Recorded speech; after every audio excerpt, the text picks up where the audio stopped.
School में पढ़ते थे जब बच्चे थे, एक चैप्टर आया था, आप लोगों को अगर पढ़ाई में आया हो, पता नहीं बदल गया, जेम्स वाट।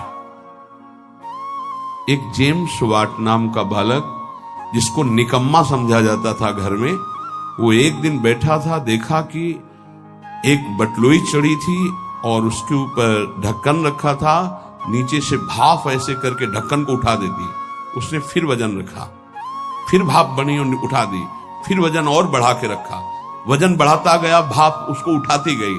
उसी ने इंजन की रचना की थी, जेम्स वाट। आप इसका भाव समझ पा रहे हैं हम क्यों उदाहरण दे रहे हैं?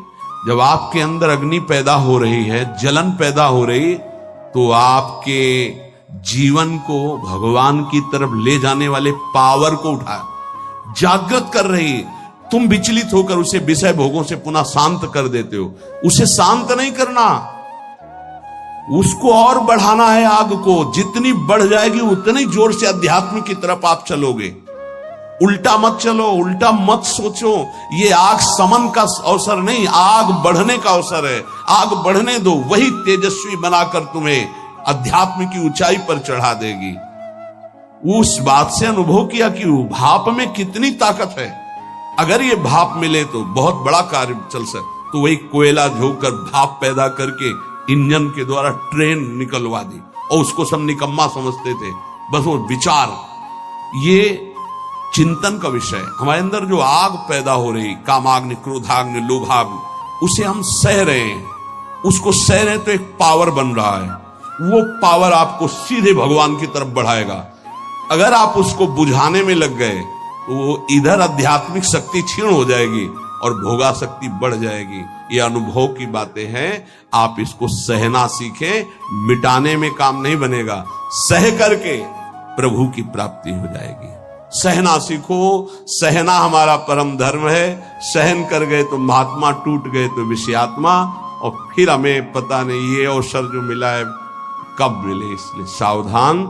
सत्संग को सुनो और उसका मनन करो, उसको जीवन में उतारो, तभी लाभ मिलेगा। नहीं रोज सत्संग हो रहा है और अगर आप सुनेंगे नहीं तो 1 घंटा 1.5 घंटा बैठ लिए, फिर वही मनमानी चिंतन, ठीक नहीं। ये 6 बातें जिसके जीवन में है, उसके अंदर भक्ति की निष्ठा जागृत हो जाती है और वो सिद्ध महापुरुष हो जाता है। फिर पहला, हर परिस्थिति में क्षमा। बहुत कठिन है, बहुत कठिन है। कोई अपराध पे अपराध करता जा रहा है, हम क्षमा पे क्षमा करते जा रहे हैं। बड़ा प्रभाव क्षमा का है। आप तो क्षमा कर रहे हो, उसका परिवर्तन शुरू हो जाएगा। क्षमा में इतना बड़ा बल है कि जो अपराध कर रहा है उसका परिवर्तन हो जाएगा। क्षमाशील ही परिवर्तन कर सकता है। क्रोध करने वाला या दंड देने वाला महान नहीं माना जाता, क्षमाशील महान माना जाता है। दूसरा, कभी भी किसी भी परिस्थिति में समय व्यर्थ न जाना, वस्तु, व्यक्ति, स्थान के संयोग में।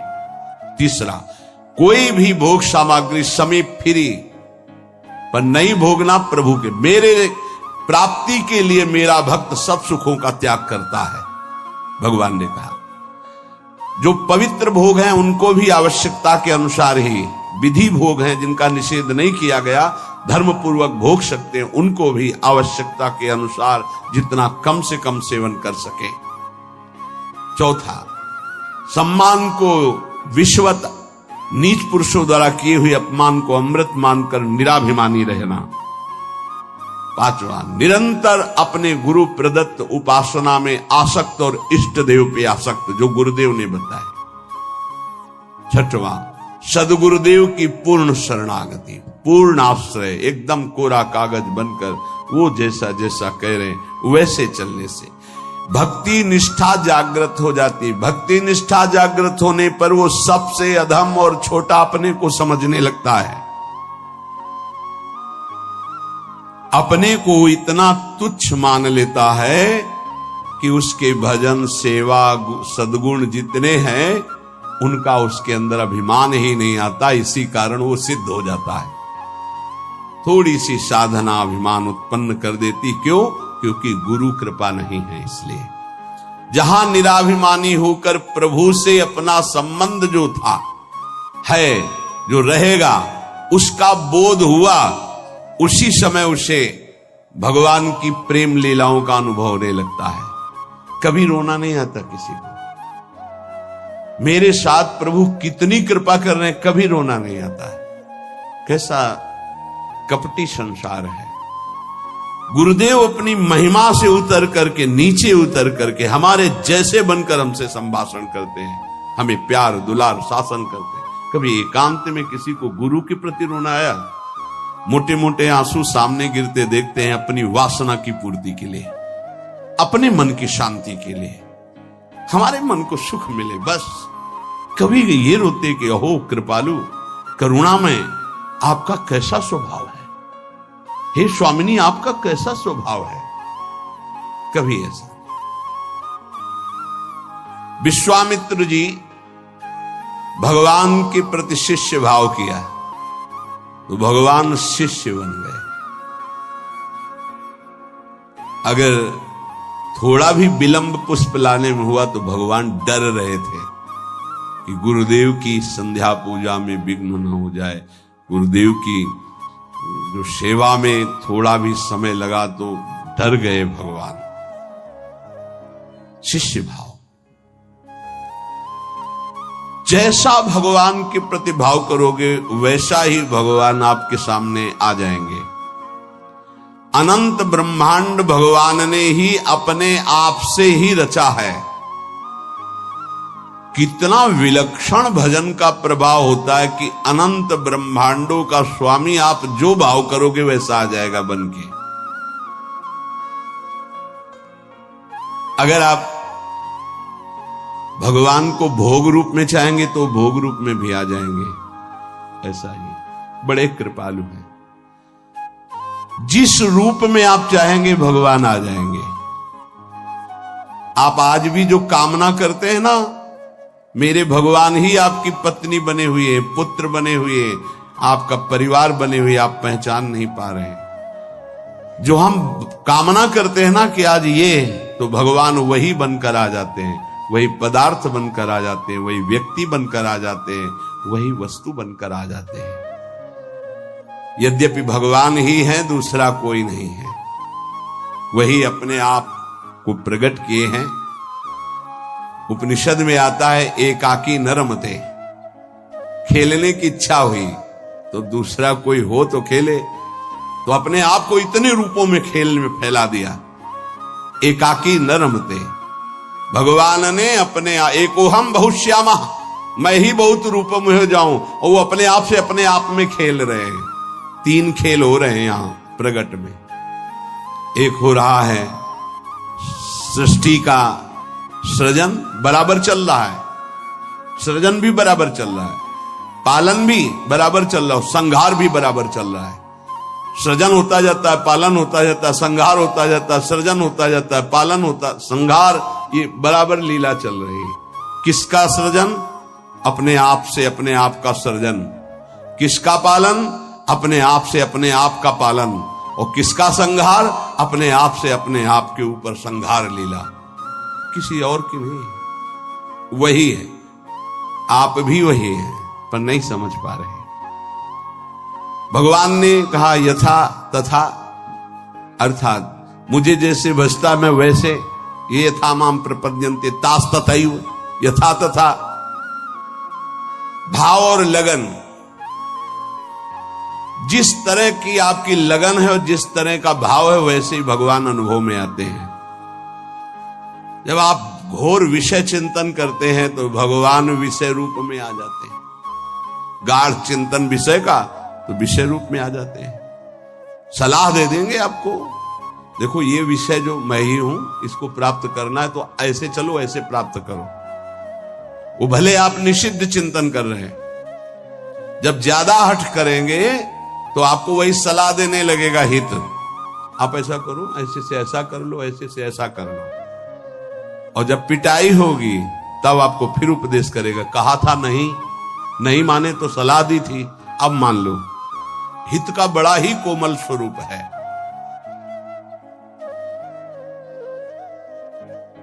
यदि आप भाव से लगन से प्रभु की तरफ चले तो उधर से प्रभु चल पड़ते हैं। और आपकी चाल और प्रभु की चाल में बड़ा अंतर है। त्रिभुवन में सबसे तेज गति चलने वाला मन है, वायु से भी अत्यंत वेगवान मन है। जैसे वायु यहां से बंबई उसको जाने में कुछ समय लगेगा, लेकिन मन को अगर आप बंबई गए हैं पहुंच गए। मन से भी वेगवान गरुड़ जी हैं, जो भगवान के वाहन हैं, वो मन से भी वेगवान है और गरुड़ से भी वेगवान भगवान की गति है। जब उपासक भाव और लगन से चलता है तो बहुत जल्दी भगवत प्राप्ति क्यों हो जाती है? बोले दरिया दूषण दास में नहीं राम में दोष। भगवत प्राप्ति में दोष आपका है जो आप देरी कर रहे हैं, भगवान की तरफ से नहीं। जन चाले इक पावणो हरि चाले 100 कोश। एक कदम भक्त भगवान की तरफ चले तो 100 कोस भगवान भक्त की तरफ चल देते हैं। 100 कोस उनका वेग है ऐसा, वो अपने कदम से एक कदम तो ब्रह्मांड पार कर दिए। आपका भाव और लगन, भाव में तो विषय भरा है, लगन लगी भोगों की तो बार बार वही आ रहे हैं भोग रूप में, दूसरा कोई नहीं। पर जब भोग रूप से आप विषयों का सेवन करते हैं तो फिर नरक रूप से भगवान मिलते हैं, रोग रूप से भगवान मिलते हैं, दंड रूप से, जलन रूप से भगवान मिलते हैं। भगवान का कौन सा रूप आपको पसंद है? आनंद तो छोड़ो इसे, आनंद सिंधु प्रभु के रूप का ध्यान करो, उनका नाम जप करो। भगवत प्राप्ति में कोई बाधा नहीं डालता, साधक स्वयं बाधा को स्वीकार करता है। क्योंकि भगवत प्राप्ति के लिए जो तुम्हें समझ दी गई है उसका प्रयोग नहीं कर रहे। भोग सामग्री देखी, समझ कह रही कि नहीं इससे बहुत विलंब हो जाएगा, भगवत प्राप्ति नहीं होगी, आप ये अनसुनी कर दिए, उसे भोग लिए। किसकी गलती रही? आपकी। आपने अपनी समझ का आदर न करके और भोगाकर्षण का आदर कर लिया। अपने समय को, अपने जीवनी शक्ति को, अपने समझ को भगवत प्राप्ति के योग में लगाना चाहिए। आप भगवत प्राप्ति की वियोग में लगा रहे हैं, दूरी बनाने में लगा रहे हैं। चलना इधर है, चल इधर रहे, इसमें कमी आपकी है। सामर्थ्य जितनी है अगर उतना कदम बढ़ा दो तो तुम्हें खुद अनुभव होने लगेगा भगवान कितनी वेग से आपकी तरफ आ रहे हैं।